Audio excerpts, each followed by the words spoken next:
Clip number 180۔ اس clip میں آپ قرآن پاک کی سورہ نساء کی آیت نمبر 36 سے لے کر 38 تک کی تلاوت، ترجمہ اور تفسیر قرآن صراط الجنان سنیں گے۔ بسم اللہ الرحمن الرحیم۔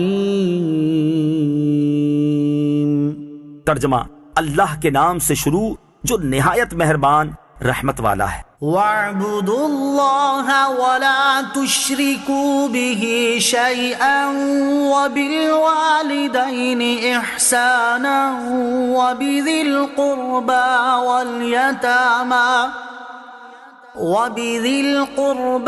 وَالْيَتَامَى وَالْمَسَاكِينِ وَالْجَارِ ذِي الْقُرْبَى وَالْجَارِ الْجُنُبِ وَالصَّاحِبِ بِالْجَنبِ وَابْنِ السَّبِيلِ وَمَا مَلَكَتْ أَيْمَانُكُمْ إِنَّ اللَّهَ لَا يُحِبُّ مَنْ كَانَ مُخْتَالًا فَخُورًا۔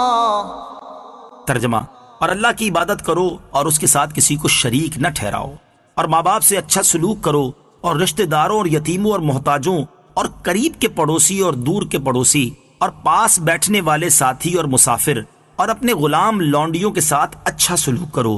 بے شک اللہ ایسے شخص کو پسند نہیں کرتا جو متکبر فخر کرنے والا ہو۔ وَاعْبُدُوا اللَّهَ، اور اللہ کی عبادت کرو۔ اس آیت کریمہ میں اللہ تعالیٰ اور بندوں دونوں کے حقوق کی تعلیم دی گئی ہے۔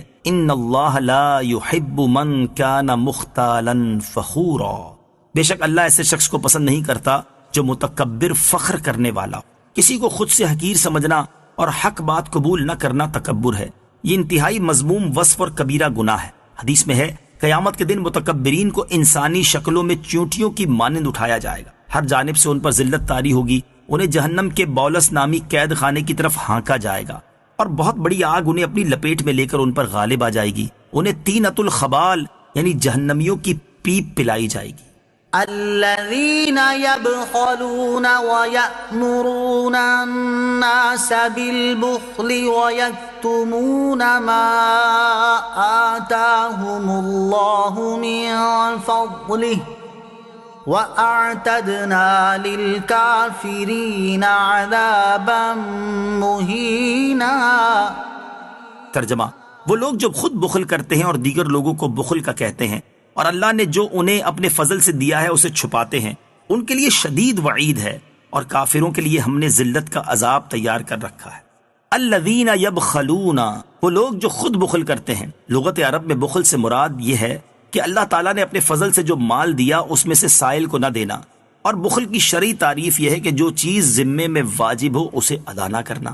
وَيَكْتُمُونَ مَا آتَاهُمُ اللَّهُ مِن فَضْلِهِ، اور اللہ نے جو انہیں اپنے فضل سے دیا ہے اسے چھپاتے ہیں۔ اللہ عز و جل جو نعمت عطا فرمائے اسے اچھی نیت کے ساتھ موقع محل کی مناسبت سے حکمت کو سامنے رکھتے ہوئے ظاہر کرنا چاہیے۔ حضرت ابو الاحوص رضی اللہ تعالیٰ عنہ فرماتے ہیں، میرے والد پراگندہ بال اور ناپسندیدہ حیت میں سرکار علی وقار علیہ الصلوۃ والسلام کی بارگاہ میں حاضر ہوئے تو آپ علیہ الصلوۃ والسلام نے ارشاد فرمایا کہ تیرے پاس مال نہیں؟ عرض کی یا رسول اللہ صلی اللہ علیہ وسلم، مجھے اللہ تعالیٰ نے ہر طرح کا مال عطا فرمایا ہے۔ ارشاد فرمایا، اللہ تعالیٰ بندے کو جب کوئی نعمت عطا فرمائے تو اس کا اثر بندے پر دیکھنا پسند فرماتا ہے۔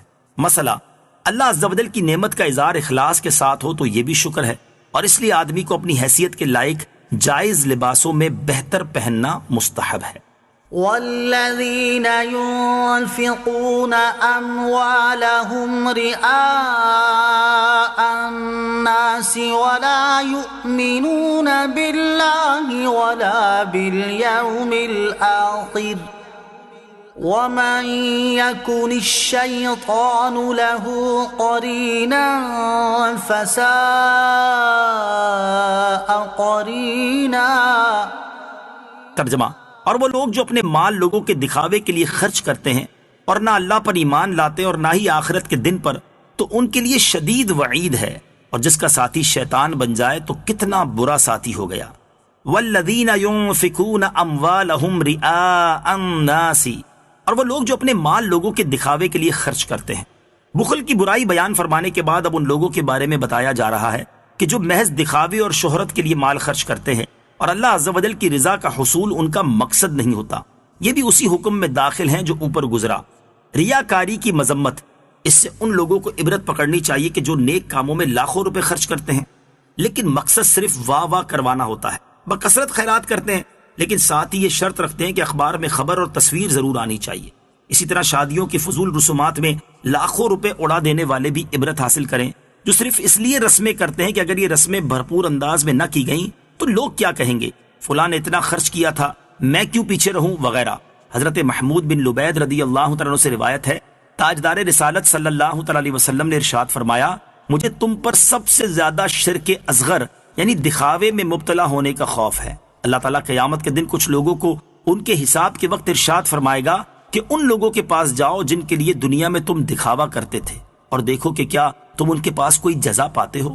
حضرت عبداللہ بن عباس رضی اللہ تعالی عنہما سے روایت ہے، رسول اکرم صلی اللہ تعالی علیہ وسلم نے ارشاد فرمایا، بے شک جہنم میں ایک وادی ہے جس سے جہنم روزانہ 400 مرتبہ پناہ مانگتی ہے۔